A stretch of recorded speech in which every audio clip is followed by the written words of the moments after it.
नमस्कार, स्वागत है आपका। जी बिहार झारखंड देख रहे हैं आप, आपके साथ मैं हूं रश्मि। सबसे पहले हम आपको बुलेटिन में दिखाते हैं मजदूरों की दर्द दास्तान। जी हां, कोरोना काल में प्रवासी मजदूरों की रोजी रोटी पर जब आफत आई तो उन्होंने अपने राज्य और गांव का रुख करना शुरू कर दिया। सैकड़ों किलोमीटर की दूरी पैदल या फिर साइकिल से पूरी कर अपने राज्य पहुंचे। लेकिन वहां पहुंचने के बाद इन मजदूरों को क्या मिला, आपको वो दिखाते हैं। पटना से जी मीडिया संवाददाता शैलेंद्र की ये रिपोर्ट देखिए आप।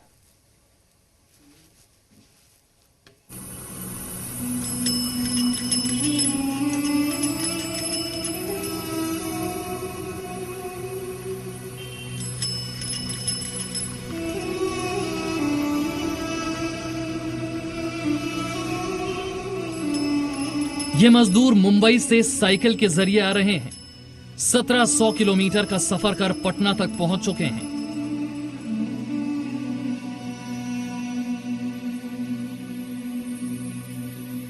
फ्लाईओवर के नीचे रुके हैं और अभी भी इन्हें अपने गांव तक पहुंचने के लिए सैकड़ों किलोमीटर का सफर तय करना है। किसी तरह अपने राज्य तो पहुंच गए, लेकिन अब इनका कहना है कि ये अब अपने राज्य की सरकार के लिए बेगाने हो चुके हैं। चाहे मध्य प्रदेश हो, उत्तर प्रदेश हो, बिहार हो या कहीं कि अन्य राज्य हो, कहीं से भी जो प्रवासी श्रमिक हैं उनके आने का सिलसिला जारी है। दुर्घटनाएं हो रही हैं और लगातार दर्जनों लोगों की अब तक मौत हो चुकी है सड़क दुर्घटनाओं में। फिर भी ये कहें कि जो पैदल यात्री हैं या पैदल जो अपने घरों को आ रहे हैं उनके आने का सिलसिला नहीं रुका है। इधर से हमने 16 तारीख के भिमंडी से फुलवरिया से पटना से भिमंडी पहुंचे थे।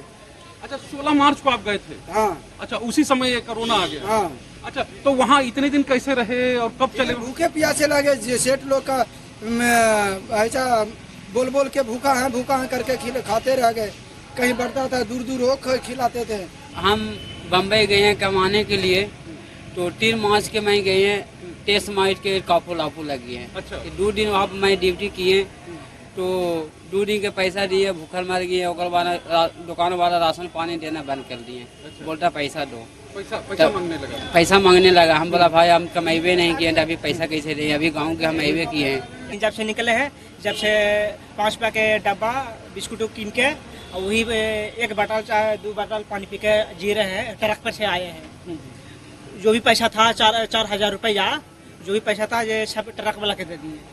जो भी हमको खाते में थे ना, खाता में से निकाल के हम ट्रक वाला के दे दिए। अब अभी एक भी पैसा नहीं बचा।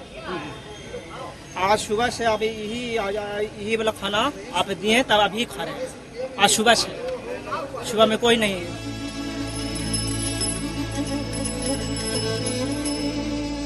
मुंबई ही नहीं, अहमदाबाद से भी सैकड़ों की तादाद में मजदूर साइकिल से पटना पहुंचे हैं और अब इन्हें राज्य सरकार से ये उम्मीद है कि यहीं पर उन्हें काम मिल जाए। हम पटना के मीठापुर इलाके में हैं और ये साइकिल आप देख रहे हैं, इनमें क्या क्या चीजें हैं, किस तरह से बर्तन है, पानी है, हवा भरने के लिए पंप है और तमाम और चीजें हैं। ये कहें कि रात में विश्राम करने के लिए, रुकने के लिए कुछ और चीजें हैं। तो ये कहें कि पूरी गृहस्थी इस पे है। और ये लोग जो है कह रहे हैं कि अहमदाबाद से लोग चले थे 4 मई को, 4 मई से चले थे, तब से लगातार साइकिल से आ रहे हैं। 18 मार्च को मैं गया ही था, मेरे पास कुछ खाने पीने के लिए 18 मार्च को मैं यहाँ से गया था। 22 तारीख को मार्च बंदिंग हो गई।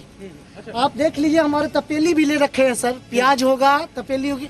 5 किलो आटा था हमारे पास, तो लिट्टी लगा कर रखे हम लोग रास्ते में जंगल में, वो हम खाए थे। अपने ये अपना एमपी में हम लोग खाए थे सर।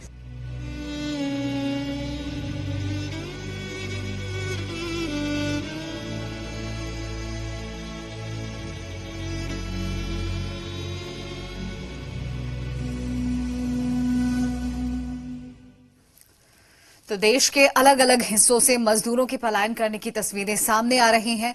मजदूर पैदल ही सैकड़ों हजारों किलोमीटर के सफर पर अपने घरों के लिए निकलते जा रहे हैं।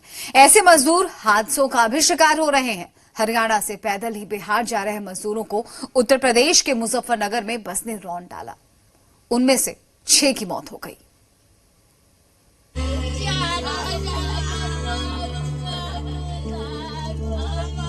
अपनों को खोने की ये वेदना है।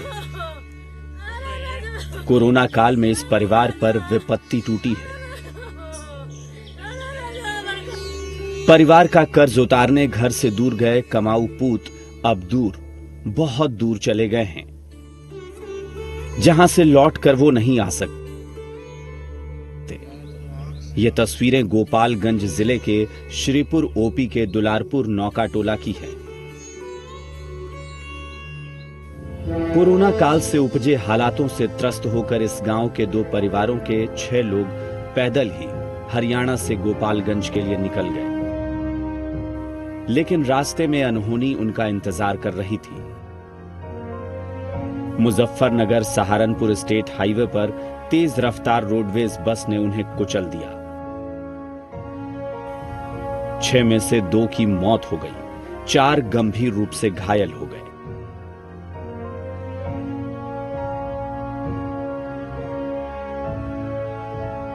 पापा हमारे पलाई बोर्ड में मजदूरी कर रहे थे, 6 महीने पहले गए थे। ठेकेदार पैसा न दे रहे थे कि खाने के लिए भोजन चलाए। बाबू लो हमार बोले जमुना नमक हमार हो जाए बाबू लो हमार एक सनावत रहुए लो बिनावन बांध के गाड़ी मार दलक, गुधा का मार दलक। बाबू लो हमार दोनों जना। कोरोना के खौफ से घर को मंजिल मानकर अपनी राह पर निकले प्रवासियों का काल ने पीछा नहीं छोड़ा। इस भीषण हादसे में गोपालगंज के ही बरौली के रहने वाले ससुर दामाद की मौत हो गई। पटना और भोजपुर के भी एक प्रवासी अब कभी घर नहीं लौट पाएंगे। हमार पापा 7 महीना पहले गए और वो पलाई मजदूरी करते और पैदल खाए पिए के ना मिलते रहे तो पैदल आवत रहा, तो अभी एक्सीडेंट हो गई। उत्तर प्रदेश में हाईवे पर हुए इस दर्दनाक हादसे पर अपने प्रदेशवासियों को खोने के गम में मुख्यमंत्री नीतीश कुमार ने भी दुख जताया है। मुख्यमंत्री ने हादसे में जान गंवाने वालों की आत्मा की शांति और परिजनों को दुख सहने की शक्ति देने की ईश्वर से प्रार्थना की है। मुख्यमंत्री ने हादसे में घायलों के इलाज का निर्देश दिया है। वहीं उत्तर प्रदेश के सीएम योगी आदित्यनाथ ने मरने वालों के रिश्तेदारों को 2-2 लाख रुपए देने का ऐलान किया है। मंजिल की राह पर मौत की कहानी समस्तीपुर से भी सामने आई है, जहां NH 28 पर प्रवासी मजदूरों से भरी एक बस की ट्रक से टक्कर हो गई। टक्कर इतनी जबरदस्त थी कि बस के परखचे उड़ गए और दोनों गाड़ियां सड़क के नीचे गड्ढे में जा गिरी। हादसे में बस चालक समेत 2 लोगों की मौत हो गई। ब्यूरो रिपोर्ट, जी मीडिया। तो बिहार में मजदूरों की बिहार वापसी का सिलसिला लगातार जारी है। आज भी अलग अलग जगहों पर श्रमिक स्पेशल ट्रेनें आई यहां पर और स्पेशल ट्रेन से प्रवासी मजदूरों और छात्रों की वापसी हुई। आपको 6 तस्वीरें इस वक्त आपकी टीवी स्क्रीन पर दिखा रहे हैं हम। कहां कितने मजदूर स्पेशल ट्रेन से पहुंचे हैं। सीवान में 1201, बेतिया में 1300, मुंगेर जिले में 204 श्रमिक पहुंचे, बक्सर में 418, बेगूसराय में 1200, मधुबनी में 1600 लोगों की आज बिहार वापसी हुई है। यहां आने के बाद उन्हें छोटी गाड़ियों से उनके प्रखंडों में भेज दिया गया, जहां उन्हें 21 दिनों के लिए क्वारंटाइन सेंटर में रहना होगा।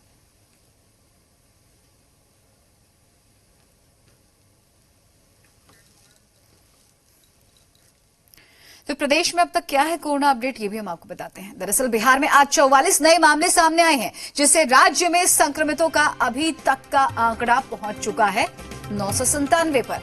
अभी तक 411 लोग कोरोना वायरस को शिकस्त दे चुके हैं, यानी कि ठीक हो चुके हैं, अपने घरों को लौट चुके हैं।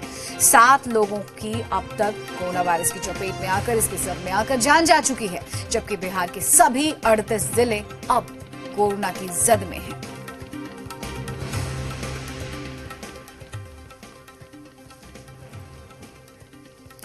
तो वहीं कोरोना से उपजे हालात के बीच बिहार के मुख्यमंत्री नीतीश कुमार ने 5 प्रमुख टास्क पर काम करने का अधिकारियों को निर्देश दिया है।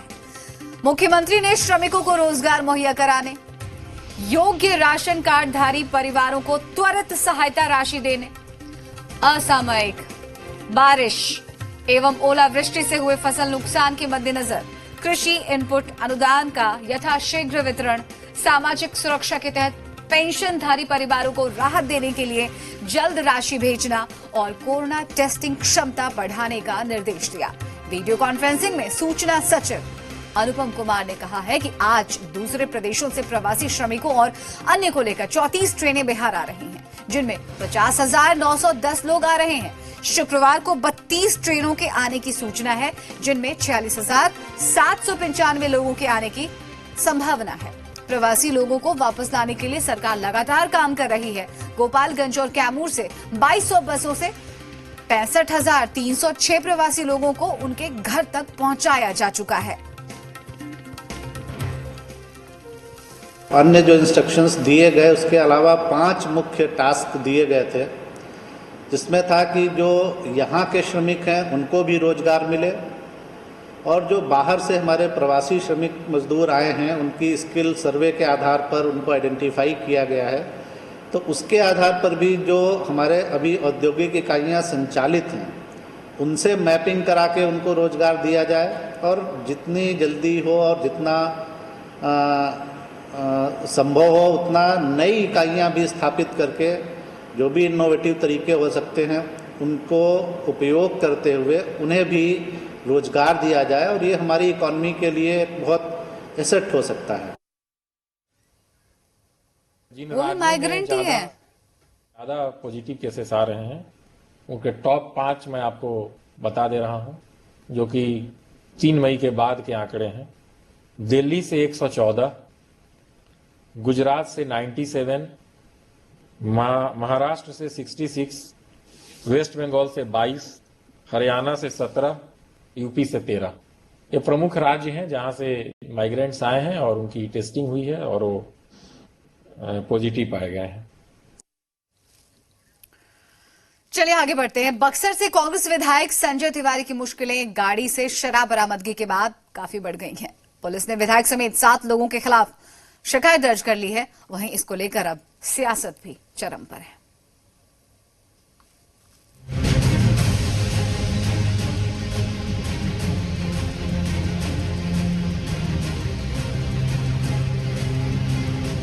स्कॉर्पियो से शराब बरामदगी के मामले में बक्सर विधायक संजय तिवारी और मुन्ना तिवारी की मुश्किलें बढ़ती हुई नजर आ रही है। पुलिस ने शराब बरामदगी मामले में विधायक समेत कुल 7 लोगों के खिलाफ मामला दर्ज कर लिया है। गाड़ी के ओनर विधायक जी हैं, तो उनके खिलाफ भी नामजद की गई है और उसके अतिरिक्त 2 और लोग हैं जो शराब का डिलीवरी किया था और एक और व्यक्ति है जिसने बताया था कि वहाँ से शराब उठाना था। तो टोटल 7 लोगों को नामजद किया है। दरअसल बुधवार देर रात बक्सर के सिमरी थाना क्षेत्र से वाहन चेकिंग के दौरान बक्सर से ही कांग्रेस विधायक संजय तिवारी के निजी स्कॉर्पियो से 8 बोतल विदेशी शराब बरामद की गई थी। हालांकि मामला संज्ञान में आने के बाद विधायक ने इस पूरे मामले से पल्ला झाड़ लिया है और उन्होंने साजिश के तहत फंसाए जाने का आरोप लगाया है। मैं तो जब से सुना हूं तब से लगातार प्रशासन के, चाहे एसपी हो, थाना प्रभारी हो, चाहे डीएसपी साहब हो, सबसे संपर्क किया कि कम से कम इस पर सही और माकूल कार्रवाई की जाए। कांग्रेस एमएलए की गाड़ी से शराब बरामदगी मामले पर सियासी तूफान भी खड़ा हो गया है। आरजेडी मामले को लेकर सरकार पर ही हमलावर हो गई तो बीजेपी और जेडीयू ने आरजेडी पर पलटवार किया।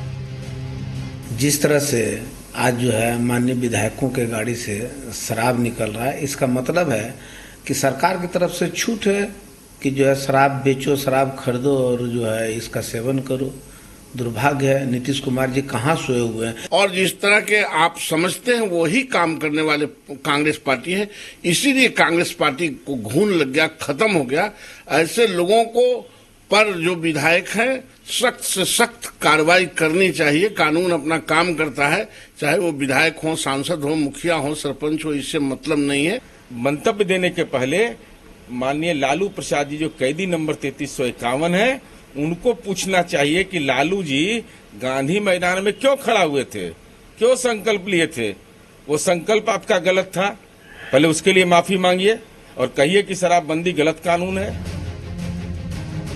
बहरहाल विधायक की गाड़ी से शराब का पकड़ा जाना चर्चा का विषय बन गया है। वहीं दूसरी तरफ बिहार में शराबबंदी का क्या हश्र है, इसकी भी बानगी देखने को मिली है।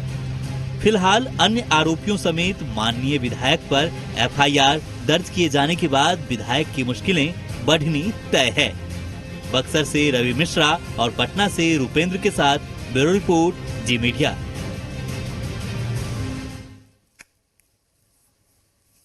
अब आपके लिए गुड न्यूज है। राजधानी पटना को उत्तर बिहार से जोड़ने वाले गांधी सेतु का पश्चिमी लेन 15 जून से आवागमन के लिए खोल दिया जाएगा। लॉकडाउन में राहत मिलने पर इसे तेजी से पूरा किया जा रहा है।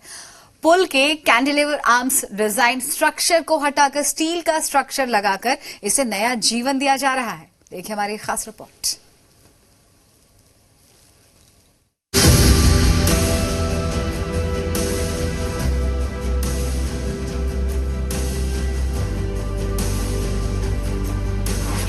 उत्तर बिहार से राजधानी की यात्रा होगी सुगम। 15 जून से शुरू होगा गांधी सेतु का पश्चिमी लेन। आवागमन में लोगों को अब मिलेगी भारी राहत। ये तस्वीरें उत्तर बिहार को दक्षिण बिहार से जोड़ने वाले गंगा नदी पर बने महात्मा गांधी सेतु की हैं। महात्मा गांधी सेतु के पश्चिमी लेन का जीर्णोद्धार कार्य अंतिम चरण में है और तेजी से पूरा किया जा रहा है। माना जा रहा है कि 15 जून से इस पर गाड़ियां दौड़ने लगेंगी। महात्मा गांधी सेतु अब नए रूप में दिखेगा और जो पश्चिमी लेन है वो 15 जून से खोल दिया जाएगा यातायात के लिए। काम लगभग देखिए यहाँ पे अंतिम चरण में है और फाइनल टच इसे दिया जा रहा है। 1982 में तब की प्रधानमंत्री इंदिरा गांधी इसकी शुरुआत की थी, लेकिन बढ़ने के 20 वर्ष बाद ही इसकी स्थिति जो है वो नासाज होने लगी और उसके बाद धीरे धीरे कई बार कोशिश की गई कि महात्मा गांधी सेतु अपने पुराने रूप में आए, लेकिन ये संभव नहीं हो पाया। गांधी सेतु की नई सिरे से मरम्मती करने के लिए केंद्र और राज्य सरकार के बीच साल 2014 में सहमति बनी थी। इस परियोजना को साल 2018 तक ही पूरा करने का लक्ष्य तय हुआ था। गंगा नदी में बाढ़ समेत अन्य कारणों से इसमें विलंब होता रहा। अब इसके पश्चिमी लेन पर आवागमन शुरू होने से जेपी सेतु पर दबाव कम होगा, साथ ही भारी वाहनों का भी आवागमन फिर से गांधी सेतु से होकर शुरू हो सकेगा। पश्चिमी लेन का काम पूरा होने के बाद पूर्वी लेन की मरम्मति का काम भी शुरू होगा। कैंटिलीवर आर्म पे ये पुल बना था पहले और तब एशिया के सबसे लंबे पुल में ये शुमार था नदी पर, लेकिन जिस तरीके से पुल की स्थिति जर्जर हुई और आवागमन चूंकि ये उत्तर बिहार को जोड़ती है, लाइफलाइन मानी जाती है बिहार की, राजधानी पटना से जोड़ती है गंगा नदी पर, अब जो है इस पुल का कायाकल्प एक नए रूप में दिखेगा और नए स्वरूप में महात्मा गांधी सेतु लोगों के सामने होगा। गांधी सेतु का पश्चिमी लेन 15 जून से आवागमन के लिए खोल दिया जाएगा, जबकि इसके समानांतर नए पुल निर्माण की प्रक्रिया भी शुरू है। गांधी सेतु के समानांतर नए पुल के बनने से उत्तर बिहार के लिए राजधानी पटना की यात्रा सुगम हो जाएगी। ये पश्चिमी लेन का अधिकांश काम पूरा हो गया है, थोड़ा सा काम बचा है, उस पर पिचिंग का काम चल रहा है और हम लोगों ने लक्ष्य रखा है कि 15 जून तक उस लेन को हम चालू करेंगे। गांधी सेतु के पश्चिमी लेन से गाड़ियों की आवाजाही के बाद पूर्वी लेन को तोड़ने का काम होगा। ऐसे में उम्मीद जताई जा रही है कि साल 2022 में गांधी सेतु का पूर्वी लेन भी चालू हो जाएगा। पटना से रजनीश के साथ ब्यूरो रिपोर्ट, जी मीडिया। तो उधर चंडीगढ़ से चलकर भागलपुर श्रमिक स्पेशल ट्रेन से उतरने वाला 50 साल का एक शख्स की संदिग्ध हालत में उसकी मौत हो गई। जैसे ही वो शख्स भागलपुर रेलवे जंक्शन पर उतरा, वो बेहोश होकर गिर पड़ा। स्टेशन पर मौजूद स्वास्थ्य कर्मियों ने एम्बुलेंस में बिठाकर उसे आईसीयू में भर्ती कराया। बताया ये जा रहा है कि थर्मल स्क्रीनिंग में शरीर का तापमान 102 डिग्री था और उसे सांस लेने में तकलीफ हो रही थी। फिलहाल उसकी कोरोना जांच की जा रही है। जांच रिपोर्ट मिलने के बाद शव को जलाने की बात कही जा रही है।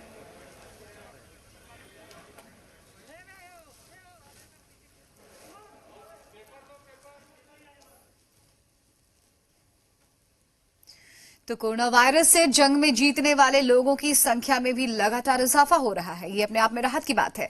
राजधानी के दूसरे बड़े अस्पताल एनएमसीएच के आइसोलेशन वार्ड में भर्ती कोरोना के 5 मरीजों ने कोरोना पर जंग जीत ली है।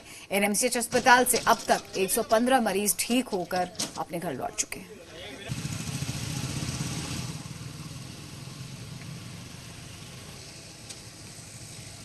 पांच पेशेंट को डिस्चार्ज किया जा रहा है। उनका नाम है मेहरुनिशा, जो मुंगेर की रहने वाली हैं, और श्री रणविजय श्रीवास्तव, जो औरंगाबाद के रहने वाले हैं, सचिन कुमार, जो बेगूसराय के रहने वाले हैं, और चौथा मरीज है शाहजहां बेगम, जो ससाराम की रहने वाली हैं, और पांचवा मरीज विकास कुमार, जो पटना खेमरी चक के रहने वाले हैं। चलिए इसी के साथ खबर बिहार में फिलहाल इतना। एक छोटा सा ब्रेक के बाद देखिए खबर झारखंड।